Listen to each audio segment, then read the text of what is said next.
그날 아침, 날이 밝자마자 문틈으로 차가운 바람이 불어오는 것이 느껴졌습니다. 낡고 해진 스웨터를 재빨리 걸치고 밑창이 갈라진 비닐 샌들을 신고 빨랫줄에 걸려있는 옷들을 주우러 뒷마당으로 나갔습니다. 전날 밤 비가 억수같이 내렸는지 마당 바닥에는 여전히 무릉덩이가 잔뜩 고여 있었고 기와는 낡았으며 곳곳에 푸른 이끼가 돋아 있었습니다. 베란다 가장자리를 따라가며 빨랫줄에 걸려있는 수건을 주우려고 몸을 굽혔습니다. 그때 샌들 뒤꿈치가 헐거운 기와에 미끄러지면서 균형을 잃었습니다. 비명을 지르기도 전에 몸이 차가운 바닥으로 떨어졌습니다. 쿵! 낡아빠진 몸이 계단 가장자리에 부딪히는 소리가 날카롭고 차가워 텅 빈 마당에 울려 퍼졌습니다. 마치 누군가 제 몸에 밧줄을 조여놓은 것처럼 허리부터 갈비뼈까지 날카로운 통증이 느껴졌습니다. 나는 눈을 감고 가만히 누워 거칠게 숨을 쉬며 날카로운 고통을 느꼈다. 어제 내린 비의 차가운 숨결이 여전히 남아 타일 바닥에 스며들고 얇은 셔츠를 뚫고 살갗에 스며들었다. 머리카락은 흠뻑 젖어 이마에 달라붙었다. 추위와 두려움에 몸을 떨었다. 눈을 뜨고 잿빛 하늘을 올려다본 후 쉰 목소리로 말했다. 누구? 부름은 마치 이른 아침 바람에 녹아드는 듯 약했다. 응답은 없었다. 나를 향해 달려오는 발소리도 없었다. 오직 흔들리는 울타리 사이로 스며드는 바람 소리와 낡은 고람석 지붕에서 떨어지는 물방울 소리만이 들렸다. 나는 몸을 돌리려 애썼다. 떨리는 손으로 붙잡을 것을 찾아 미끄러운 이끼 낀 계단을 꽉 잡고 이를 악물며 몸을 일으키려 애썼다. 허리는 파도처럼 아팠고 이마는 식은땀으로 흠뻑 젖었다. 젖은 벽돌담에 기대앉아 거친 숨을 몰아쉬었다. 옷은 진흙투성이었고 무릎은 빗물에 붉게 물들어 있었다. 늙었어. 정말 늙었어. 나는 중얼거렸다. 그 말이 머릿속에서 씁쓸하게 울려 퍼졌다. 바로 그때 옆집 대문 밖에서 차 소리가 들려왔다. 고개를 살짝 들어보니 무너진 담장 너머로 옛 이웃 은미 할머니가 아들과 며느리의 부축을 받으며 차에 오르고 있었다. 엄마,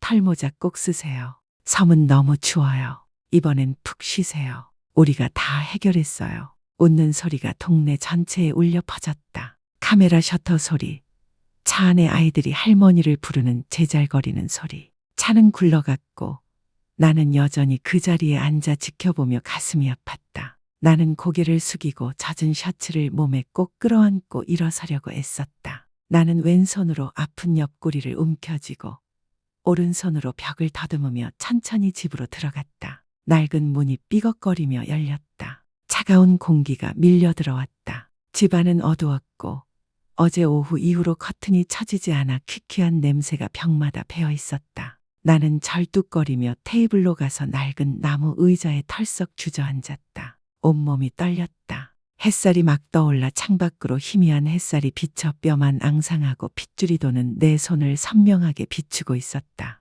한때 아이를 안고 빗속을 헤쳐나가던 손은 이제 막 흘러내린 눈물을 닦아주는 데만 쓰이고 있었다. 나는 벽에 걸린 가족 사진을 올려다보았다. 어린 시절에 내가 두 아이 사이에 서 있었고 뒤로는 부산 바다가 펼쳐져 있었다. 그 사진은 우리가 가족이었을 때, 진짜 가족이었을 때 찍은 것이었다. 이제 각자 다른 방향으로 나와 이 집 그리고 내 그림자만 남았다. 나는 낡은 나무 테이블에 기대앉아 거칠게 숨을 쉬었다. 마치 누군가 밧줄로 조여놓은 듯 등이 아팠지만 그 고통은 마음속으로 서서히 퍼져나가는 공허함에 비하면 아무것도 아니었다. 집은 고요했고 시계의 느린 똑딱거림만 남았다. 시계의 박동 하나하나가 내 가슴 깊이 파고드는 듯했다. 고개를 들어 주위를 둘러보니 아들이 앉았던 의자는 이제 얇은 먼지로 덮여 있었고 딸아이가 자주 쓰던 컵은 아들이 마지막으로 돌아왔을 때 이후로 손도 대지 않은 채 선반 위에 거꾸로 뒤집혀 있었다. 손을 뻗어 테이블을 살며시 쓰다듬었다. 먼지는 앙상한 손바닥에 달라붙어 있었다. 창밖으로 새어들어오는 희미한 햇살이 벽구석에 걸린 가족 사진에 반사되었다. 사진 속에는 어린 시절의 내가 있었다. 두 아이 사이에 서 있었고 내 뒤로는 푸른 부산 바다가 펼쳐져 있었다. 그날이 생생하게 기억났다. 내 생일날 부모님은 나를 바다로 데려가 내가 항상 소중하게 여겼던 사진을 찍어주셨다. 이제 나와 사진만 남았고 각자의 자리에서 각자의 삶을 살아가는 부모님은 더 이상 이 늙은 어머니에게 신경 쓰지 않았다. 강한 바람이 불어와 낡은 커튼이 펄럭이며 벽에 퀴퀴한 냄새, 마당의 차가운 땅 냄새, 그리고 비오는 밤의 습기를 실어 날렸다. 나는 몸을 떨었다. 손이 떨어져 테이블 위에 낡은 전화기에 닿았다. 마치 나와 아이들을 이어준 마지막 끈을 보는 듯 오랫동안 전화기를 바라보았다.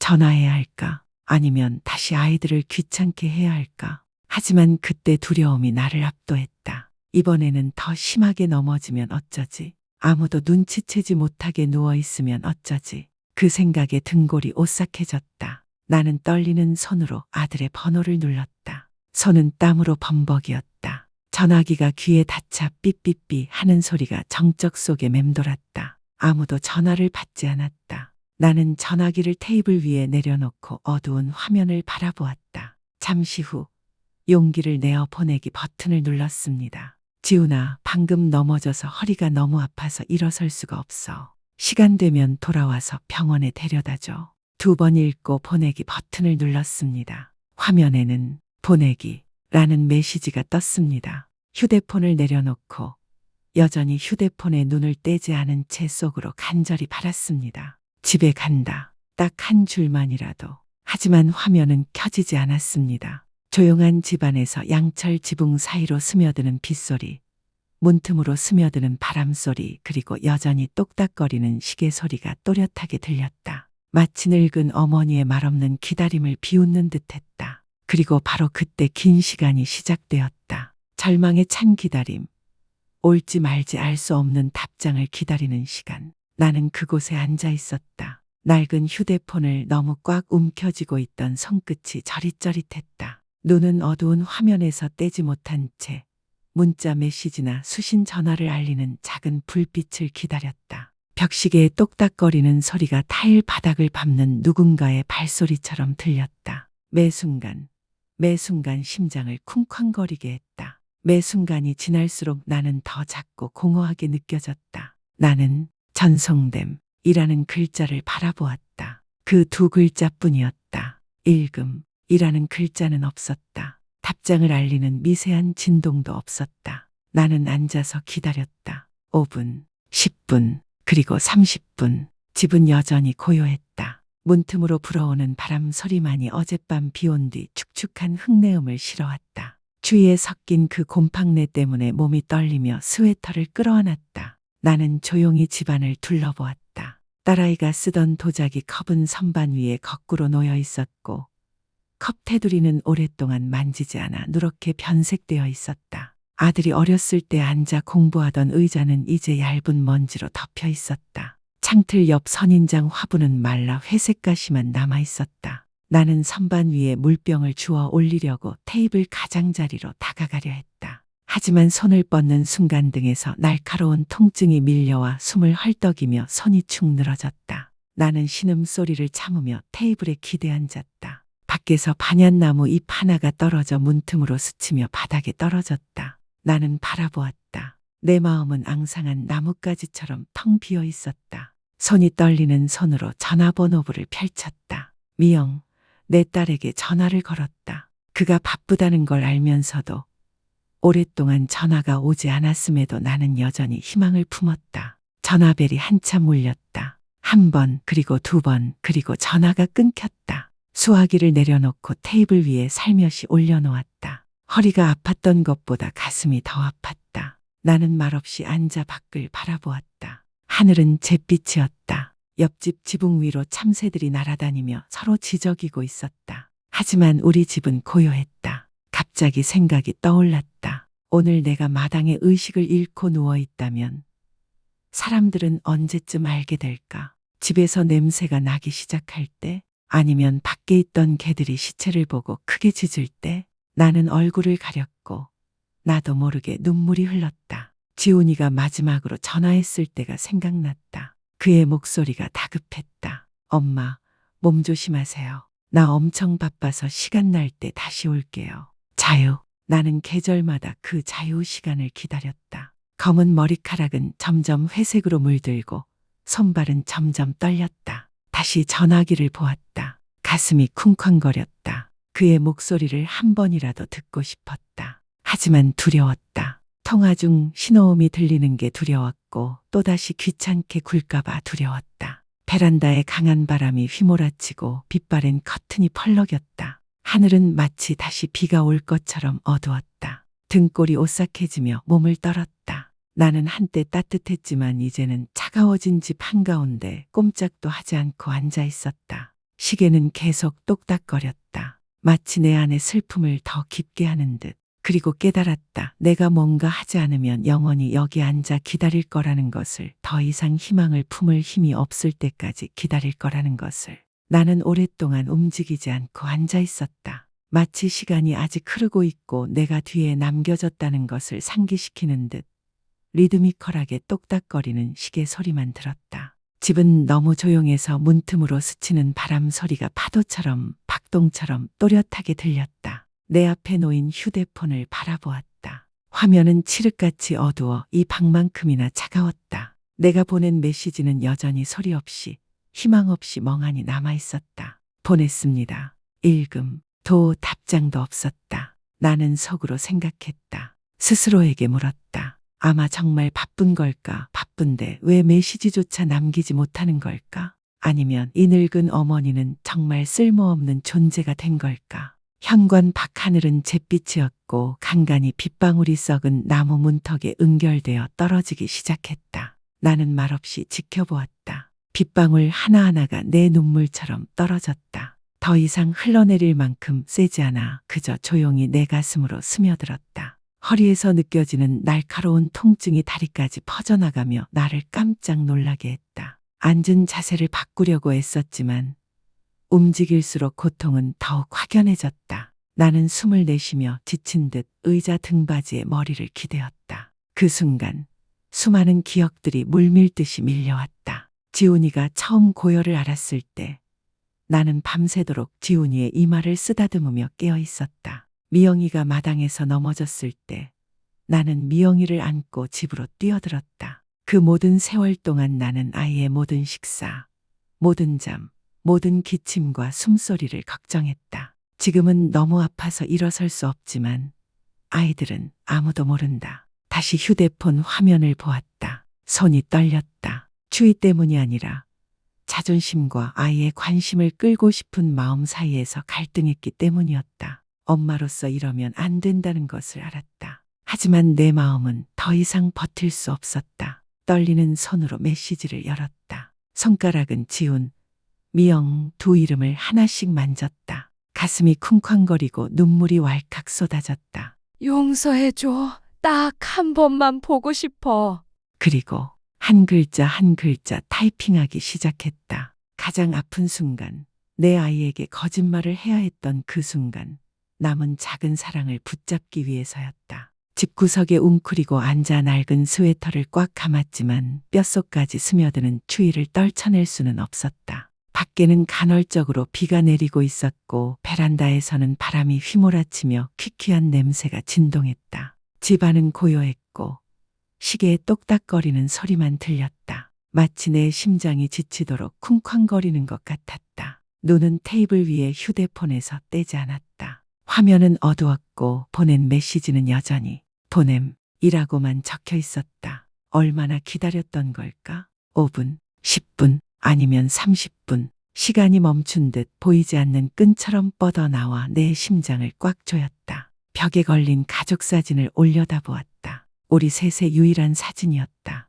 나는 훨씬 어렸고 우리 둘 사이에 서서 순수한 행복으로 눈시울을 붉혔다. 그들은 환하게 웃으며 엄마 어깨에 팔을 두르고 있었다. 그날은 내 생일이었고 그들이 모두 함께 집에 돌아온 마지막 날이었다. 강한 바람에 문틀이 흔들렸다. 텅 빈 집을 둘러보며 깜짝 놀랐다. 빈 의자와 차가운 차 한 잔, 그리고 천천히 잊혀져가는 기억들만이 나 혼자였다. 오늘 여기서 쓰러지면 사람들이 알아차리기까지 얼마나 걸릴까? 집에서 냄새가 나기 시작하면, 이웃들이 이상한 것을 눈치채면, 아니면 파리가 문틈으로 날아다닐 때까지 그 생각에 몸이 떨리고 눈물이 왈칵 쏟아져 주름진 뺨을 적셨다. 다시 전화를 받았는데 손이 떨렸다. 또 전화, 또 문자.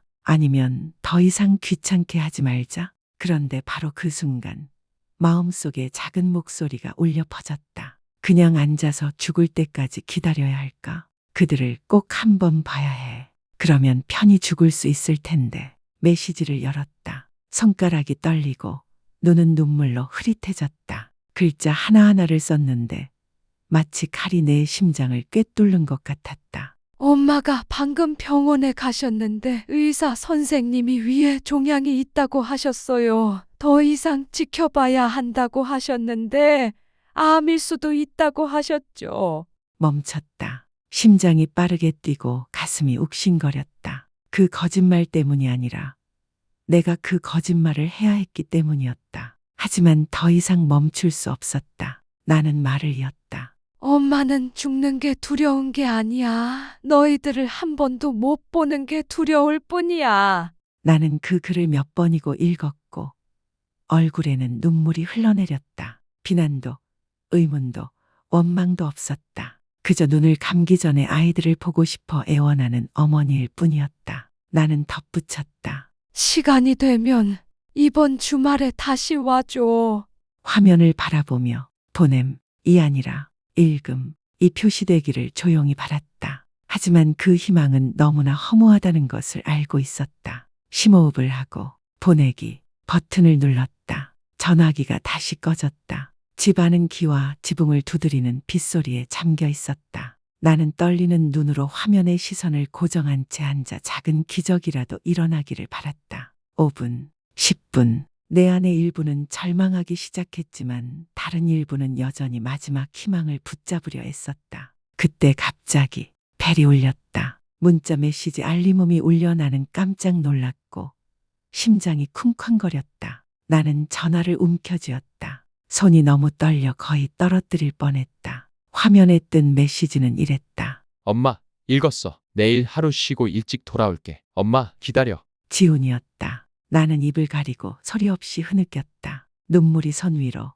테이블 위로, 전화기 위로 떨어졌다. 사라질까봐 두려워하는 듯 그 메시지를 몇 번이고 다시 읽었다. 기뻐서가 아니었다. 아픔이 사라졌기 때문이 아니었다. 그저 오랜 세월이 흐른 후 아들의 이름이 화면에 나타났기 때문이었다. 광고도 은행 경고문도 아닌 돌아오겠다는 약속처럼 나는 전화기를 가슴에 들이밀었다. 내 심장이 뛰는 것을 느꼈고 아주 부드러운 온기가 가슴으로 스며들었다. 돌아갈게라고 말하는 것만으로도 기적이었다. 지훈의 메시지를 몇 번이고 다시 읽은 후에도 나는 한참 동안 가만히 앉아 있었다. 마치 내가 놓으면 그 메시지가 짧은 꿈처럼 사라질까봐 두려워하는 듯 내 손은 여전히 전화기를 꽉 쥐고 있었다. 밖에는 비가 그쳤다. 차갑고 축축한 공기가 여전히 현관을 맴돌았지만 마음속에는 작은 온기가 막 켜진 듯했다. 텅 빈 집을 둘러보니 모든 것이 변해 있었다. 낡은 나무 탁자, 먼지 쌓인 의자, 누렇게 변색된 액자, 모든 것이 조금은 외로움이 덜해진 듯했다. 엄마 기다려줘 라는 말 한마디 때문이었다. 눈물을 닦고 일어섰다. 다리는 여전히 떨렸지만 마음은 결의로 가득 차 있었다. 식사를 준비할 이유가 있다고 느껴본 지 오래였다. 찬장에 있는 재료들을 하나하나 꺼내고 간직해 둔 계란, 양파, 김 봉지를 하나하나 꺼냈다. 마음속에서 그 작은 기쁨은 형언할 수 없는 설렘으로 폭발했다. 아이가 집에 갈게 라고 말하는 순간부터 1분 1초가 희망으로 가득 찬 듯했다. 밤새도록 불안했다. 현관 밖에서 톡톡 두드리는 빗소리가 내 심장 박동 소리와 뒤섞였다. 내일이면 아이가 집에 올 거야. 내일이면 집이 따뜻해질 거야. 아침 일찍, 아직 어두울 때 눈을 떴습니다. 새벽바람이 차가웠지만 춥지는 않았습니다. 마당을 쓸고 식탁을 닦고 가스레인지에 불을 지핀 후 재빨리 미역국을 끓이고 계란을 삶고 김치를 새콤달콤하게 접시에 담았습니다. 허리를 굽힐 때마다 허리가 아플 때마다 이를 악물고 참았습니다. 아이가 집에 돌아오기만 하면 집에 웃음과 이야기가 가득하면 이 고통은 아무것도 아니었습니다. 그때 골목길 앞에 차가 멈추는 소리가 들렸습니다. 심장이 쿵쾅거렸습니다. 앞치마에 손을 재빨리 닦고 절뚝거리며 문 밖으로 나섰습니다. 가슴은 기대감으로 가득 찼습니다. 그 순간이 제 인생에서 가장 고통스러운 순간이 될 줄은 꿈에도 몰랐습니다. 골목길 앞에 차가 멈추는 소리에 심장이 쿵쾅거렸습니다. 앞치마에 손을 재빨리 닦으며 정신없이 문 밖으로 나가는 동안 침착함을 유지하려 애썼다. 초겨울의 차가운 바람이 집 안으로 불어왔지만 가슴은 기대감으로 불타올랐다. 흐린 유리창 너머로 지훈이가 차에서 내리는 것이 보였다. 그는 코트를 헝클어뜨리고 가면으로 얼굴을 반쯤 가린 채 낯설고 탐색하는 듯한 눈빛으로 집안을 둘러보고 있었다. 나는 감정에 떨리는 목소리로 작게 불렀다. 지훈아, 들어와. 엄마가 내가 제일 좋아하는 미역국을 뜨겁고 시원하게 끓여주셨어. 응, 지훈이 대답했다. 그의 목소리는 무표정했고 따뜻함은 전혀 없었다. 아이가 앉을 의자를 꺼냈다. 기쁨과 설렘이 뒤섞인 손이 떨렸다. 부엌으로 서둘러 들어가 김이 모락모락 나는 미역국, 반숙 계란 프라이, 그리고 지난 시즌부터 정성껏 만든 김치 한 접시를 들고 나왔다. 아이는 음식이 담긴 쟁반을 바라보더니 고개를 들고 시선을 고정했다. 엄마, 정말 아프세요? 아이의 눈을 피하며 억지로 미소를 지었다. 의사 선생님 말씀이 경과를 지켜봐야 한다고 하셨어요. 아직 확실하지 않아요. 아이는 젓가락을 탁자 위에 내려놓고 팔짱을 꼈다. 목소리는 낮지만 차가웠다. 유언장은 작성하셨나요? 집, 저축 통장, 서류는 아직 가지고 계신가요? 앞으로 분쟁으로 우리가 힘들어질까 봐 걱정이에요. 가슴이 아팠고 손이 허공에 얼어붙었다. 나는 더듬거리며 말했다. 엄마, 저는 그냥 엄마가 돌아오셨으면 좋겠어요. 그는 뒤로 기대앉아 한숨을 쉬었다. 더 이상 죄책감 느끼게 하지 마. 난 내 삶이 있잖아. 스스로 준비해야 해. 나는 목이 메어 목소리가 떨리는 채로 국그릇을 그에게로 밀어주었다. 먹어. 뜨거워. 엄마가 오늘 아침에 끓여줬어. 그는 젓가락을 집어들고 국 한 숟가락을 떠서 내려놓았다. 휴대폰을 꺼내 화면을 넘기며 엄마를 쳐다보지도 않았다. 나는 텅 빈 마음으로 그 아이를 바라보았다. 내 앞에 놓인 밥그릇은 여전히 손도 대지 않은 채였다. 나는 배가 고프지 않았다. 그는 갑자기 고개를 들었다. 어디서 진찰받았어? 어느 병원에서? 어느 의사가 종양이라고 했어? 나는 혼란스러워서 손발을 더듬거렸다. 엄마, 기억이 안 나. 그냥 감시해야 한다고 했어. 그의 얼굴이 굳어졌다. 서류도 없고 아무것도 없다고? 거짓말하는 거야? 나는 울음을 터뜨렸다. 엄마는 그냥 엄마를 보고 싶었어. 그는 벌떡 일어섰고 의자가 뒤로 넘어졌다. 조용한 집안에 부딪히는 건조한 소리가 울려 퍼졌다. 엄마는 항상 그래. 항상 죄책감을 느끼게 해. 너무 피곤해. 알지? 나는 공황 상태에 빠져 그의 셔츠 자락을 잡으며 손이 떨리는 채로 걸어갔다. 미안해. 다시는 기회가 없을까봐 걱정돼. 그는 내 손을 뿌리치며 단호한 목소리로 말했다. 다시는 그러지 마. 엄마. 그는 돌아서서 가방을 집어들고 재빨리 문 밖으로 나갔다. 차 시동을 거는 소리가 점점 멀어져 갔다. 나는 조각상처럼 서 있었다. 내 손은 여전히 공중에 뻗은 채였다. 나는 절뚝거리며 부엌으로 들어갔다. 국그릇이 타기 시작했다. 수건을 찾는 것도 있고 재빨리 국그릇을 집어들었다. 내 손은 타들어갔다. 냄비가 떨어지고 미역국이 사방에 튀었다. 타는 냄새가 피어올랐고 연기 냄새, 제 냄새, 방금 꺼진 희망의 냄새가 뒤섞였다. 나는 붉게 타버린 손을 잡고 눈물을 흘렸다. 괜찮아. 명자야, 아직 살아있으니까. 하지만 마음속으로는 내가 가장 소중한 것을 잃었다는 것을 알고 있었다. 어머니와 아이를 잇는 마지막 끈. 나는 차가운 부엌 바닥에 앉아 벽에 등을 기대고 앉았다. 내 손은 여전히 타들어가는 내 손을 꼭 잡고 있었다. 타들어간 국그릇의 연기는 여전히 공기 중에 남아 반쯤 타버린 미역 냄새, 제 냄새, 방금 타버린 희망의 냄새가 뒤섞였다. 밖에서는 비가 다시 간헐적으로 내리기 시작했다. 초겨울 바람이 문틈으로 불어들어 땀에 젖은 회색 머리카락을 스치며 뼛속까지 시렸다. 부엌을 둘러보니 모든 것이 이상해 보였다. 금이 간 범랑 냄비, 아들이 쓰던 그릇이 지금 식탁 위에 놓여 있고 바닥에 떨어져 반으로 부러진 젓가락까지. 모든 것이 마치 깨진 믿음의 파편 같았다. 가슴은 더 이상 아프지 않았다. 텅 비어 있고 차가웠다. 마치 아들이 문을 닫고 난 후에 이 집 같았다. 가족 사진이 여전히 걸려있는 벽을 올려다보았다. 예전에는 그 사진이 사랑과 유대감의 증거라고 믿었다. 하지만 이제는 그저 기억의 조각일 뿐이었다. 행복했던 날들이 있었지만 세월이 흐르면서 내 손으로 그 행복들을 앗아가 버렸다는 것을. 밤이 깊어졌다. 어두컴컴한 집안. 나는 수프와 눈물로 흠뻑 젖은 채 부엌 바닥에 혼자 앉아 있었다. 오늘 밤은 가장 긴 밤일 뿐만 아니라 가장 고통스러운 진실과 마주해야 하는 밤이라는 것을 알고 있었다. 그리고 돌아갈 길은 없었다. 그날 밤 집은 칠흑 같은 어둠에 잠겨 있었다. 문틈으로 스며드는 외로운 달빛만이 물집 잡힌 내 손에서 흘러나온 핏방울과 숲으로 얼룩진 바닥에 희미한 빛을 드리웠다. 나는 낡은 나무 테이블에 꼼짝도 하지 않고 앉아 있었다. 얇은 담요가 황급히 내 몸을 감쌌고 화상을 입은 내 손은 찢어진 천 조각으로 거칠게 감싸져 있었다. 낡은 기와지붕을 스치는 바람 소리, 창문에 부딪히는 빗소리는 마치 내 심장이 흐느끼는 것 같았다. 내 앞에는 텅 비어 있었지만 무거운 빈 종이 한 장이 놓여 있었다. 나는 집을 올려다보았다. 내가 평생을 바쳐 쌓아 올린 따뜻한 집이었던 그곳.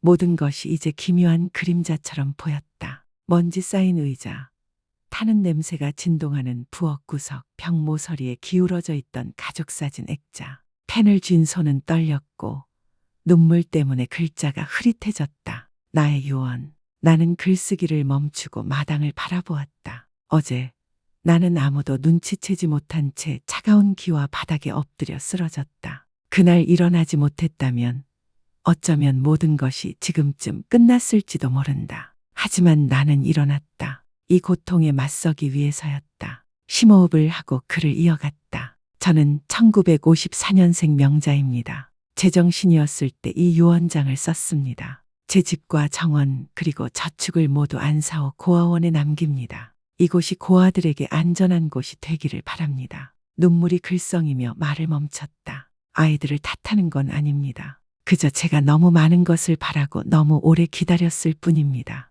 유언장을 접어 봉투에 넣어 탁자 위에 올려놓았다. 달빛이 봉투를 비추며 제가 휘갈겨 쓴 마지막 소원이라는 글자를 또렷하게 비쳤다. 그날 밤 저는 잠이 들지 못했다. 창가에 앉아 바깥을 내다보았다. 마을길은 조용했고 이웃집 불빛은 따뜻한 노란빛이었으며 제 집은 어둡고 차가웠다. 그 순간 저는 생각했다. 나는 끝까지 물러났구나. 이제 내 길을 스스로 선택해야 해. 더 이상 기다릴 필요가 없구나. 다음 날 아침 하늘은 이상하리만치 화창했다. 나는 빛바랜 모직 코트를 입고 전날 밤 챙겨온 작은 여행 가방을 들고 있었다. 안에는 헌옷 몇 벌, 가족사진 앨범, 접힌 유언장이 들어있었다. 집을 나서기 전 마지막으로 마당을 쓸었다. 어제 아들이 떨어뜨린 젓가락을 주워 살며시 어루만진 후 마치 내 기억의 일부를 다시 꺼내 놓듯 식탁 위에 가지런히 올려놓았다. 문에 작은 종이 한 장을 붙였다. 저를 찾지 마세요. 남은 인생을 보낼 곳을 찾았어요. 아무도 등을 돌리지 않을 것이죠. 작은 택시 한 대가 문 앞에 멈춰 섰다. 운전사가 물었다. 호안 요양원에 가시는 겁니까? 나는 살짝 미소 지으며 고개를 끄덕였다. 네, 하지만 새 집이라고 부르는 게 더 맞을 것 같아요. 차는 떠났다. 나는 뒤돌아보지 않았다. 집, 낡은 기와지붕, 좁은 골목길, 모든 것이 내 뒤로 사라져갔다. 오랜만에 처음으로 마음이 가벼워지는 것을 느꼈다. 더 이상 기다릴 필요가 없었다. 더 이상 희망 없는 희망도 없었다. 오직 놓아주는 법을 배운 어머니의 평화만이 느껴졌다. 택시는 내가 평생 살았던 집에서 떠났다. 창문 너머로 낡은 기와지붕, 이끼로 뒤덮인 작은 골목길, 길가에 서 있는 반얀나무가 잎을 떨어뜨리는 모습이 보였다. 모든 것이 슬로모션처럼 멀어지고 멀어졌다. 나는 돌아서며 스스로에게 말했다. 더 이상 보지 마. 이제 그만. 이제 놓아줄 때가 됐어. 내 가방 안에는 별것 없었다. 낡은 옷 몇 벌, 변색된 사진 앨범, 깔끔하게 접힌 유언장뿐이었다.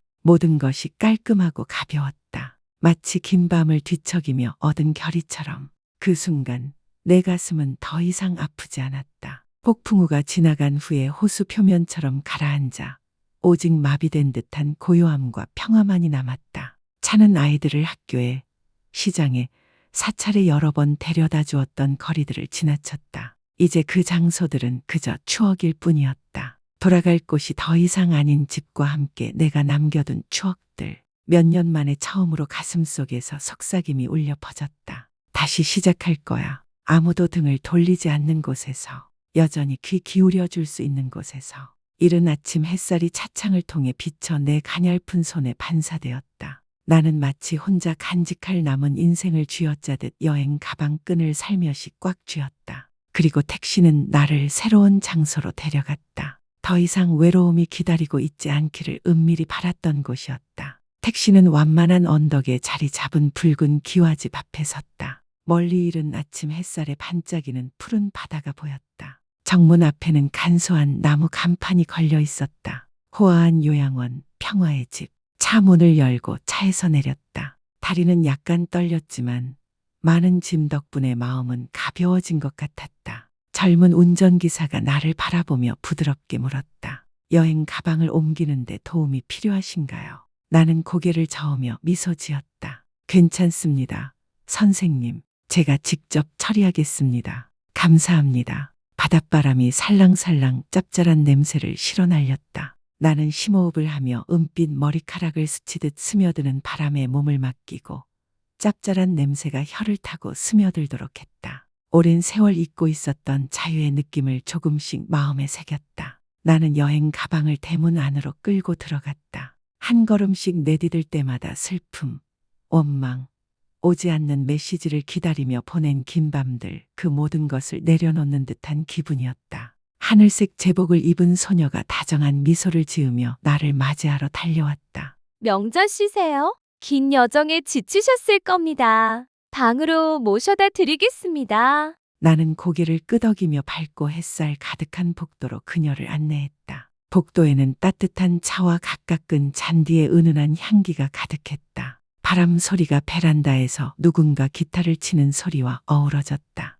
내 방은 작지만 아늑했다. 나무 침대, 창가의 작은 탁자, 방구석의 낡은 안락의자. 저 멀리 창밖으로는 푸른 바다가 끝없이 펼쳐져 있었고 파도가 바위에 리드미컬하게 부딪히는 모습이 보였다. 나는 여행 가방을 내려놓고 짐을 직접 정리했다. 가족사진 앨범을 탁자 위에 정돈했다. 유언장은 접어서 서랍 깊숙이 넣었다. 창틀 옆 작은 선인장에 물을 붓고 가시를 살살 쓰다듬었다. 이제부터 당신처럼 씩씩하게 살아가겠습니다. 새로운 삶의 리듬 속에서 하루하루가 흘러갔다. 아침에는 마당에 나가 다른 어르신들과 건강 운동을 하고 따뜻한 차를 마시며 몇 마디 이야기를 나누었다. 오후 나는 베란다 아래 앉아 석양을 바라보며 파도 소리를 듣고 머리카락에 스며드는 소금 냄새를 들으며 마음이 서서히 가라앉는 것을 들었다. 아무도 나에게 과거에 대해 묻지 않았다.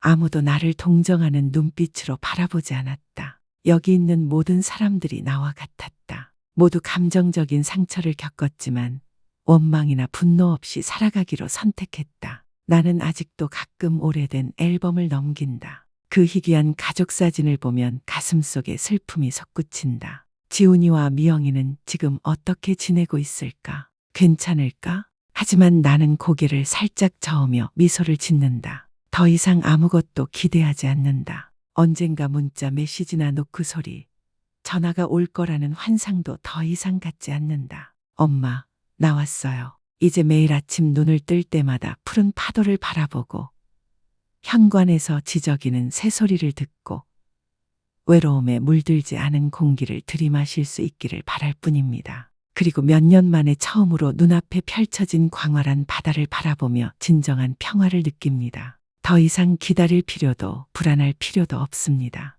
오직 나뿐이었다. 그리고 앞으로 살아갈 남은 인생이, 새로운 곳에서의 나날들은 점차 내 삶의 일부가 되었다. 이른 아침이면 나는 여전히 창문을 활짝 열고 짭짤한 바닷바람과 이슬 맺힌 풀잎을 들이마시는 습관을 고수했다. 창살 사이로 햇살이 스며들 때마다 나는 눈을 감고 그 따스함이 내 마음을 따뜻하게 데워주도록 했다. 기다림에 시들어버린 내 마음을 옆방에서 들려오는 노인의 기타 소리, 현관에서 뜨개질하는 할머니들의 맑은 웃음소리, 차갑지 않고 평화로운 이곳의 고요함에 점점 익숙해지기 시작했다. 오후에는 창틀에 앉아 따뜻한 차 한 잔을 마시며 바위에 부딪히는 하얀 파도를 바라보았다. 내 마음은 그 끝없는 리듬에 따라 흘러갔다. 나는 더 이상 전화벨 소리나 아득한 환상에 방해받지 않고 나 자신에게 귀 기울이는 법을 배웠다. 가끔씩 오래된 앨범을 넘기고 그 소중한 가족 사진을 바라보다 지훈이와 미영이의 얼굴에 시선이 머물곤 합니다.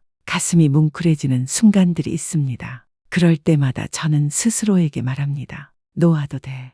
새로운 길을 선택했으니까. 어느 날 젊은 여직원이 제 방에 들러 작은 국화 화분을 건네주며 말했습니다. 심어봐. 이 국화는 바닷바람에도 잘 견디고 곧 꽃을 피울 거야. 따뜻해진 기분의 국화를 받아들었습니다. 현관에 제가 가져온 작은 선인장 옆에 두었습니다. 그리고 매일 물을 줍니다. 마치 남은 인생에 작은 희망과 작은 사랑을 쏟듯. 그게 다입니다. 저는 더 이상 낡은 문 앞에서 기다리는 어머니가 아닙니다. 푸른 바다와 조용하지만 진심 어린 오랜 친구들 곁에서 저 자신을 위해 살아가는 법을 배우는 늙은이입니다.